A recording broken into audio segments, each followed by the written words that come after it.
వామపక్ష పార్టీల ఐక్యతకు పరితపించిన ప్రజానాయకుడు నల్లమల గిరిప్రసాద్ అని పలువురు వక్తలు పేర్కొన్నారు. తెలంగాణ సాయుధ పోరాట యోధుడు, భారత కమ్యూనిస్టు పార్టీ అగ్రనాయకుడు, మాజీ ఎంపీ నల్లమల గిరిప్రసాద్ 27వ వర్ధంతిని శుక్రవారం కని భాస్కరరావు భవన్లో సిపిఐ రామగుండం నగర సమితి ఆధ్వర్యంలో ఘనంగా నిర్వహించారు. ఈ సందర్భంగా ముందుగా గిరిప్రసాద్ చిత్రపటానికి సిపిఐ రాష్ట్ర సమితి సభ్యులు గోసిక మోహన్, ఏఐటియుసి కేంద్ర కార్యదర్శి కె స్వామి, జిల్లా మాజీ కార్యదర్శి గౌతమ్ గోవర్ధన్లు పూలమాలలు వేసి నివాళులర్పించారు.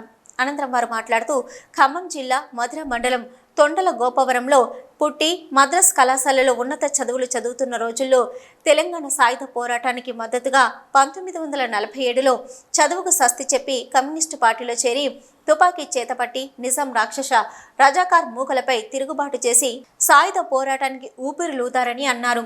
సింగరేణి కాలరీస్ వర్కర్స్ యూనియన్ నేత శేషగిరిరావును కాల్చి చంపినప్పుడు గిరిని తన పేరు ముందుంచుకొని నల్లమల ప్రసాద్ గిరిప్రసాద్గా మారి గిరి దళాన్ని ముందుకు నడిపాడని అన్నారు. అజ్ఞాత జీవితం అనంతరం అనేక కేసులు నమోదు చేసి జైలుకు పంపారని తెలిపారు. తర్వాత సిపిఐ ఖమ్మం జిల్లా కార్యదర్శిగా ఎన్నికై 11 సంవత్సరాలు పనిచేశారని, 1962లో ఖమ్మం నుంచి శాసనసభ్యులుగా ఎన్నికయ్యారని తెలిపారు.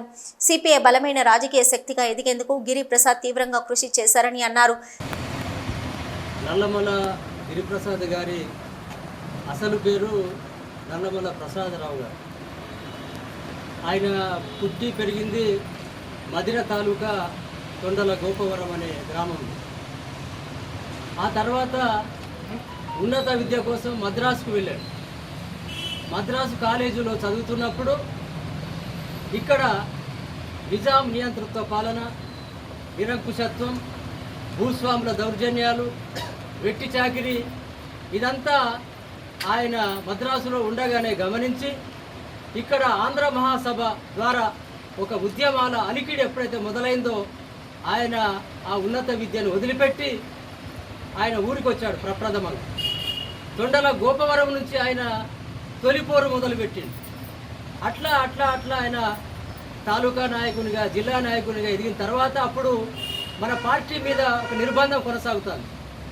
అప్పుడు మన యూనియన్ వ్యవస్థాపకులు ఎవరైతే ఉన్నారో శేషగిరిరావు గారు, ఆయన ఎన్కౌంటర్ అయిన తర్వాత ప్రసాదరావు అనే పేరు తీసేసి ఆ గిరిని ముందు పెట్టుకొని నల్లమల గిరిప్రసాద్గా గిరిదళాన్ని నడిపాడు.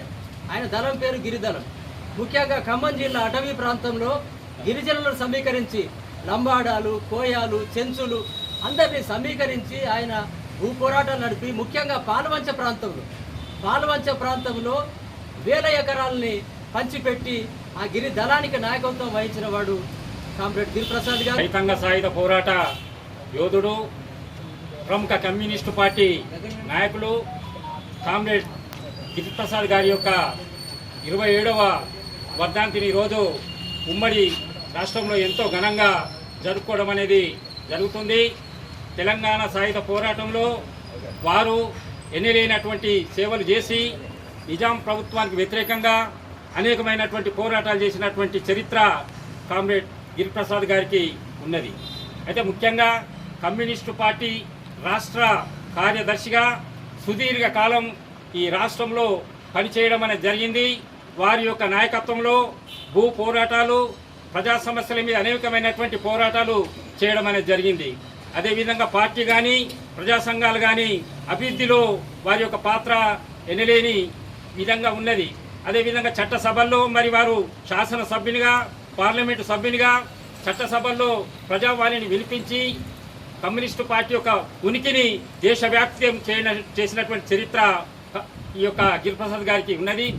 సిపిఐ నగర కార్యదర్శి కామ్రేడ్ కె కనకరాజు అధ్యక్షతన జరిగిన కార్యక్రమంలో సిపిఐ జిల్లా సంఘాల నాయకులు తాళ్లపల్లి మల్లయ్య, ఆరెల్లి పోసం, మాటేటి శంకర్, టి రమేష్ కుమార్, పడాల కనకరాజు, ఆసాల రమ, రేణుకుంట్ల ప్రీతం, ఎర్రల రాజయ్య, చిలుముల రాజయ్య, ఆసాల నవీన్, బుడద మల్లేష్, కల్వల జగన్, జైపాల్ రెడ్డి, రొంటల లింగయ్య, సంగి సమ్మయ్య, గుంపుల కుమారస్వామి తదితరులు పాల్గొన్నారు.